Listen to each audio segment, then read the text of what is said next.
Muchísimas gracias por estar con todos nosotros en el blog del Capo. Agradecemos el apoyo que está teniendo este canal. Recuerden que este canal está dedicado a analizar la vida de los principales capos del mundo y sus organizaciones. Así que hoy vamos a estar hablando de una de las organizaciones más importantes del bajo mundo, de los capos. Y si ustedes lo apoyan y dejan saber en los comentarios, también en el futuro vamos a estar hablando de cada uno de sus protagonistas, así se podría decir. Hoy estaremos hablando de la camorra, la mafia italiana, la gente que no solo gobernó y gobierna, señores, porque está activa aún en Italia, esa zona del mundo, sino que en Estados Unidos implantó un régimen de terror.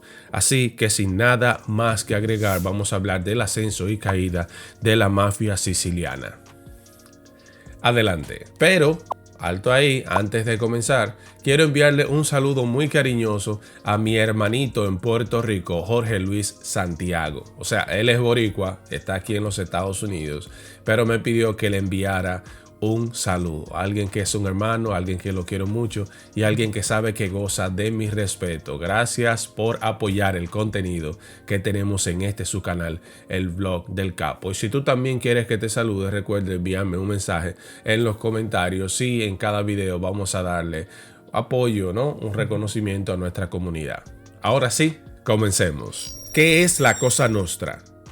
La Cosa Nostra, la mafia siciliana o simplemente mafia, es una expresión utilizada para indicar una organización criminal mafiosa terrorista presente en Sicilia y en muchas partes del mundo. Este término se utiliza ahora para referirse exclusivamente a la mafia de origen siciliana, también para indicar sus ramificaciones internacionales, especialmente en los Estados Unidos de América, donde se le identifica como la Cosa Nostra americana, aunque hoy ambas tienen difusión internacional para distinguirla de otras asociaciones y organizaciones mafiosas. Así que vamos al origen económico de la Cosa Nostra. Sicilia tenía un suelo propio para los cereales y los cítricos traídos por los conquistadores árabes en el siglo XIV. Los métodos de la mafia se perfeccionaron durante un periodo de rápido crecimiento en la industria de los cítricos. Dos pilares del mundo o del modo de vida británico desempeñaron un importante papel de expansión de estos bienes. Desde 1795 la Royal Navy hacía tomar limón a las tripulaciones de sus barcos como remedio para el escorbuto. Ya en 1840 se inició la producción comercial de un cítrico en escala menor. Este se llamaba el aceite de bergamota, utilizado para aromatizar el té de variedad Earl Grey, que se bebe mucho hasta el día de hoy en Inglaterra. A mediados de la década de 1880 llegaba cada año a New York la asombrosa cantidad de 2.500.000 cajas de cítricos italianos, la mayoría procedente de Palermo. Esto ayudó, señores, que los productores tanto de cereal como de limones en algún momento necesitara protección. Pero lamentablemente la policía o las autoridades en ese momento de Italia no tenían la fuerza ni los recursos para protegerlo de manera correcta. Guarden esa información para más adelante. El vandalismo, ya sea contra los árboles, contra los frutos, constituye un riesgo constante o constituía un riesgo para los italianos de ese entonces. Fue esta combinación de vulnerabilidad y elevados beneficios lo que creó el entorno perfecto para los negocios de protección de la mafia. Todos estos factores incluyeron el rápido desarrollo de la misma. Origen histórico de la mafia. Desde sus orígenes hasta el reino de los dos Sicilias, la Cosa Nostra nació a principios del siglo XIX de la clase social de los Massari, los granjeros y los Gabellotti, que administraban las tierras de la nobleza siciliana. Siempre ha sido un sistema de poder e integrado con el poder político económico oficial vigente. Los Gabellotti representaron el nuevo grupo social en la campaña siciliana de principios del siglo XIX. Los Gabellottis poseían dinero en efectivo, semillas, maquinaria agrícola, ganado. Sobre todo de sus filas salieron sacerdotes, abogados y médicos. Hasta 1861 los Gabellottis fueron el eje de la economía casi exclusiva agrícola de Sicilia Occidental. Lograron consolidar su posición social porque transmitieron los ingresos hermanos y la misma profesión de galleboto dentro de su familia de generación en generación hasta el día de hoy. También en 1812 los señores feudales sicilianos impusieron el Borbón de Nápoles, la creación de campiñas armadas para expulsar a los vándalos de los campos. Así llegó la unificación de Italia. En 1863 Giuseppe Risotto escribió con el maestro de primaria Gaspare Mosca y Mafiusa della Vicaria, una obra teatral en siciliano ambientada en las grandes prisiones de Palermo, que tuvo como protagonista un grupo de detenidos que disfrutaron de un especial respeto de los compañeros de prisión por ser mafiosos. Como tales, miembros de una asociación selectiva con jerarquías y costumbres específicas incluyeron verdaderos ritos de iniciación. Es a partir de este drama, que tuvo un gran éxito y fue traducido al italiano, que el término mafia se extendió por todo el país. Recuerda que te dije que guardaras para más adelante la información de que el Estado italiano no podía garantizar la seguridad a los cultivos y por eso la mafia terminó teniendo más influencia. Chequea. El Estado italiano no pudo garantizar un control directo y estable del gobierno de la isla. Los funcionarios estatales comenzaron a depender de las bandas mafiosas que, conociendo los mecanismos locales, fácilmente ocuparon el lugar del gobierno local, con el pretexto de proteger a los agrícolas y campesinos del mal gobierno feudal y la nobleza. Los mafiosos obligaron a los agrícolas a pagar intereses por el arrendamiento y guardar silencio de esta protección. Así, en 1893, tras el crimen de Natorbolò, se conoció en toda Italia la existencia de la Cosa Nostra y sus relaciones con la política.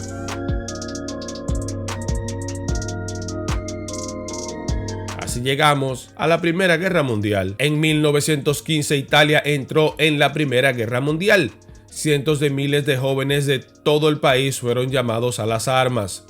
En Sicilia los desertores fueron numerosos. Abandonaron las ciudades y se escondieron dentro de la isla, viviendo principalmente de robos. Muchas tierras se utilizaron para el pasto. Estas dos condiciones incrementaron enormemente la influencia de la Cosa Nostra en toda la isla. A medida que aumentaron los robos de ganado, los terratenientes recurrieron cada vez más a la mafia, en lugar de las impotentes autoridades estatales que no contaban ni con armas ni con personal. Esto lo hicieron para que les devolvieran sus rebaños, al menos en parte, porque ustedes saben que por motivos de impuestos ellos se quedaban con una parte. Los patrones en sus zapatos de siempre se prestaron a mediar entre los bandidos y las víctimas, llevándose un porcentaje de su trabajo. Así es que específicamente nace la Cosa Nostra. Ya tenía un tiempo tratando de calar en la zona rural de Italia, pero en la Primera Guerra Mundial es que está ya realmente. Y tenía un uso legítimo. En principio, esto lo que trataban era de proteger a las personas de los vándalos, cobrando un impuesto y básicamente utilizando la violencia. Pero cuando este impuesto no era pagado, entonces ellos ejercían violencia contra los dueños de negocio. Este mismo modelo se ha utilizado en otros países, pero empezó en Italia. Podemos ver que en El Salvador los MS-13 utilizaban este mismo mecanismo. En Estados Unidos se utiliza también, o se utilizaba, no sé si ahora se utiliza también en República Dominicana. O sea, en muchos sitios todavía al sol de hoy, para supuestamente protegerte, los vándalos te piden un impuesto de tus ganancias, pero al final te protegen de ellos mismos porque ellos mismos son los vándalos. Eso mismo terminó pasando en Italia, así que continuemos.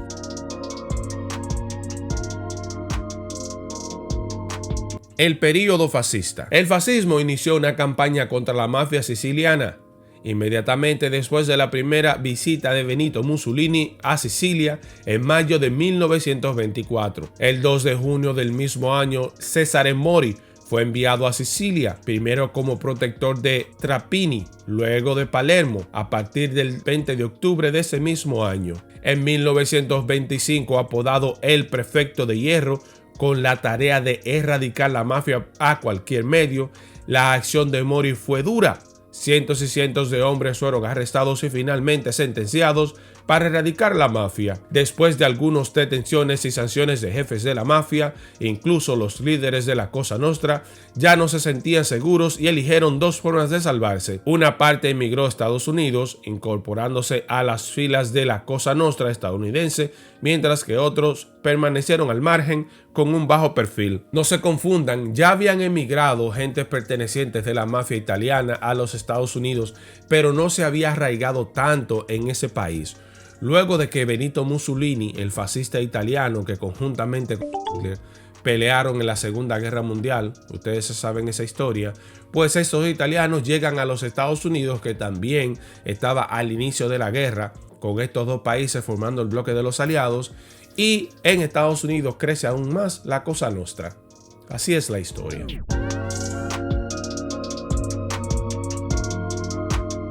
Segunda Guerra Mundial. 1942. Luciano, en ese momento preso, ofreció su ayuda a la inteligencia naval para investigar el sabotaje de varios barcos en el puerto de Manhattan, en los cuales se sospechaba que habían infiltrados espías nazis. A cambio de su colaboración, Luciano fue trasladado a prisión, donde fue interrogado por los agentes de inteligencia naval, y también se ofreció a ir a Sicilia para hacer contactos con varios de sus colaboradores. Muchos dicen que esta colaboración fue muy buena para los Estados Unidos. Es casi seguro que aquí terminó la colaboración de Luciano con el gobierno de los Estados Unidos, aunque el historiador Michel Pantaleón planteó que se apoyó oscuros acuerdos en el campo de la mafia con Calogero Vicini a través de Luciano para facilitar el avance estadounidense en Italia, aunque otros niegan esto absolutamente.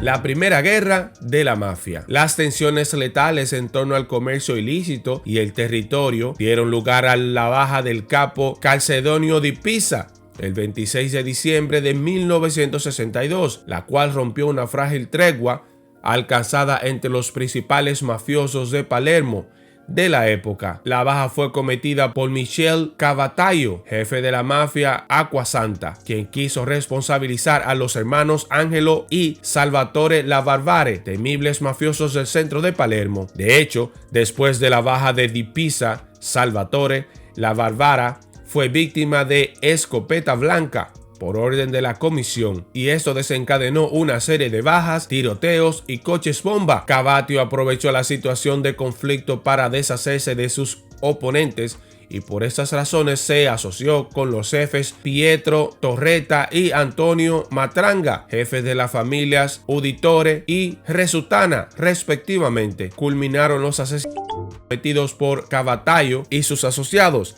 en la masacre de Sicilia de 30 de junio de 1963, en la que 7 agentes de la ley murieron por explosión de un coche bomba que estaban desactivando y que iba destinado al mafioso rival Salvatore Cicitedu, el cual era jefe de distrito de Brancosio Ciaculi. La masacre de Ciaculi causó un gran revuelo en la opinión pública italiana, y en los meses siguientes se produjeron cerca de 2.000 detenciones de presuntos mafiosos en la provincia de Palermo. Por estas razones, según las declaraciones de los colaboradores de la justicia, Tomosa Baschetta y Antonio Calderono, y la comisión de la Cosa Nostra fue disuelta, y muchos vándalos mafiosos decidieron suspender sus actividades ilegales. Esto es en teoría, porque imagínate, tienen un comercio que le brinda muchísimo dinero e impunidad. Es difícil creer que estos simplemente cesaron sus actividades. Bueno, pero la historia fue escrita de esa manera. Pero yo de manera particular no creo que esto haya sucedido. Ahora, si no conoces específicamente los puestos de la mafia, a qué se refieren cada uno, vamos a utilizar la terminología para que la próxima vez que veas una película, veas un documental o alguien te hable de la mafia, tú específicamente sepas de qué te están hablando. Estos son a continuación. Estos son los puestos de la mafia. Por ejemplo, el Don es el jefe de la mafia. En su familia es el que tiene más poder y casi siempre va acompañado de un consigliere o consejero. Caseto organiza las cuentas de la familia. El numerale, los numerales son sicarios con orden directa del Don, y según la situación de algún consigliere, también suelen supervisar la gestión de territorios. Tienen alias de números. Sotocapo. El sotocapo es el mando de una familia. Normalmente suele ser el hijo del donu u otro familiar, y en caso de que éste fallezca o lo encarcelen, el subjefe sería el nuevo don. Consigliere. El consigliere es el asesor de la familia, siempre acompañando al don. Es principalmente encargado de adoptar ideas en reuniones para este y la familia. Caporrégimen. Cada caporrégimen o capitán dirige un régimen, que es un grupo grande de soldados. En cada familia hay un grupo variado de regímenes, que usualmente va de 2 a 5, aunque en familias importantes puede llegar a los 9. El caporrégimen también puede actuar como sicario del don si éste lo pide directamente. Capodécine. El capodécine es el rango después de caporrégimen y dirige una décima, que es un grupo de 10 soldados. Está subordinado al caporrégimen. Avocato. El avocato es el que se encarga de los asuntos legales de la familia, como un acuerdo formal con otra familia o si el don es encarcelado. Y yo pensando que el avocato era el aguacate que uno se come con pan. Continuamos. Soldado. El soldado es el rango más bajo que existe en la mafia. Solo se permite el ingreso a sicilianos o descendientes de sicilianos. Se encargan principalmente de combatir a la policía en casos de guerra, como así también encargado de la extorsión y por encargo de la mafia. Asociado o guibione de horno. Para ser parte de la mafia debe tenerse un lazo de muchos días en la organización, ya que un asociado es una persona que no es de la familia, pero tiene una relación con ella. Estos son los asociados. Así pasamos a una de las leyes más importantes o características de la mafia, que es lo que le permitió por muchos años, la nariz me pica, a los capos sobrevivir de generación en generación. Se dice que todavía tanto en Sicilia como en Estados Unidos está la mafia como trabajando igual, pero la ley del silencio ha imperado y hoy estos se mantienen bajo perfil y no llaman tanto la atención. Veamos en qué consiste la ley del silencio de la mafia.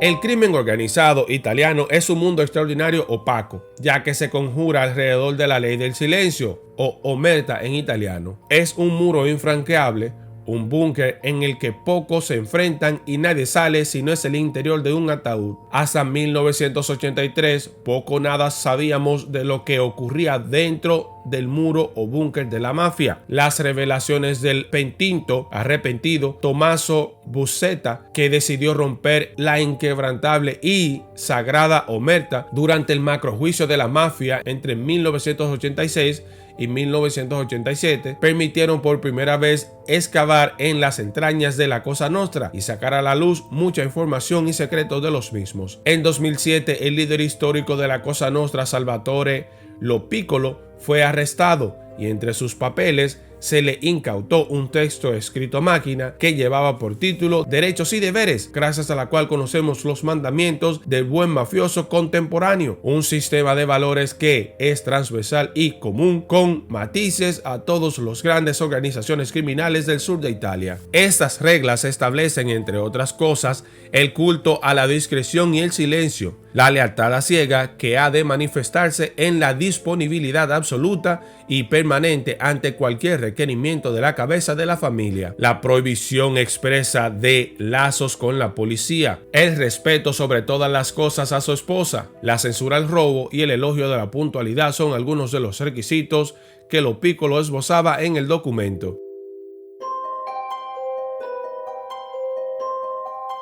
Inicio de la mafia italiana en New York. Para no hacer un video tan extenso, solo voy a hablar del principio de los inicios de la mafia italiana en New York. Si ustedes apoyan este contenido, este video de Italia, y dejan los comentarios en la caja de comentarios, pues vamos a ir ampliando más este tema. Recuerden que no nos vamos a quedar en un solo país, ese es el blog del Capo, y vamos a ir ampliando en diferentes países. Tomamos Italia por este momento, pero por ejemplo en el próximo video puede que hagamos uno de Chile, que es uno de los países que ha apoyado bastante nuestro contenido. Así que en la caja de comentarios déjanos saber de dónde nos ves y de qué otras mafias o mafiosos te gustaría que habláramos en el blog del Capo.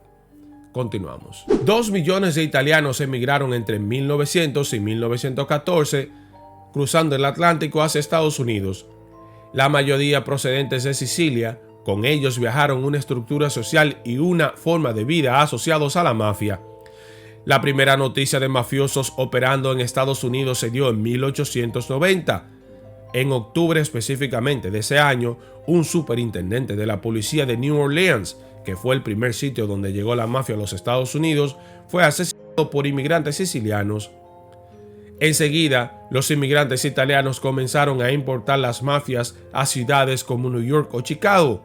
Bandas más o menos organizadas como la de Mano Negra Napolitana, que operaba como una red de extorsión a gran escala en el outfit de Chicago, que alcanzó su momento de esplendor en los años 20 gracias al Capone, centrando sus bases del imperio italiano de esta manera. La Cosa Nostra acabó convirtiéndose en la organización criminal principal de Estados Unidos durante décadas. Fue llevada a la cima por Salvatore Maranzano y Lucky Luciano, con el auge durante los años 30 de las familias dominantes que habrían de disputarse la hegemonía en el mundo del AMPA en tiempos venideros. Así se arraigaron mucho más los genoveses y los Gambino. El clan de los genoveses sigue activo en Estados Unidos. Solamente tenemos que tomar en el 2019 cuando Vincent Esposito, hijo del legendario Vincent Gigante, denominado Capo Famiglie de ese clan, durante 4 años fue condenado por 2 años de cárcel por el mismo crimen que tenían hace años o que iniciaron en los Estados Unidos: extorsión.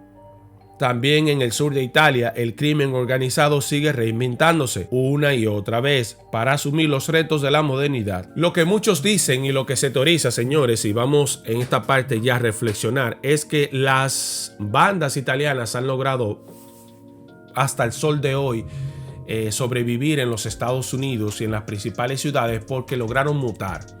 Esto lo que hicieron fue que los bienes que lograron tener de sus actividades ilegales, transformarlos en actividades lícitas. Se dice que hoy tienen negocios de la basura que son controlados por los italianos, negocios de panadería, negocios de pizzería, las alcaldías, incluso hasta el sol de hoy los principales alcaldes de la ciudad de New York o son italianos o son descendientes, y muchos dicen que corresponde al trato que había tenido la mafia italiana, que tiene hasta el sol de hoy. La reflexión que quiero que hagamos sobre este video es que en la mafia italiana se ve constantemente como los mismos amigos tienen que quitarse. Es muy conocido que el que ha visto algún documental o alguna película italiana ha visto como al final, cuando se comete un error o cuando se violan las leyes, es el mismo que está alrededor tuyo que termina quitándote. Entonces es imperativo preguntarse: ¿qué pasa con la lealtad de estas mafias? ¿Qué pasa con la gente que tú realmente está contigo, que debe quererte y debe ayudarte, o que debe ser tu amigo o tu familiar? Realmente la mafia ha demostrado que dentro de la misma supuestamente hay código, pero en realidad no hay, porque si alguien que comparte contigo al final es quien te quita la vida, pues eso deja mucho que desear de una organización que se supone que debe ser unida. Pero no hay tiempo para más. Me gustaría que seas tú en la caja de comentarios que me digas qué opinas de estos capos en el blog del capo italiano, y que si tienes en particular algún mafioso de Italia o de cualquier otro mundo que te gustaría que hablemos en este blog, nos dejes saber en comentarios. Mi nombre es John Levy y este es el blog del capo. Buenos días, buenas tardes, buenas noches, donde quiera que estés. Un abrazo grande y hasta pronto.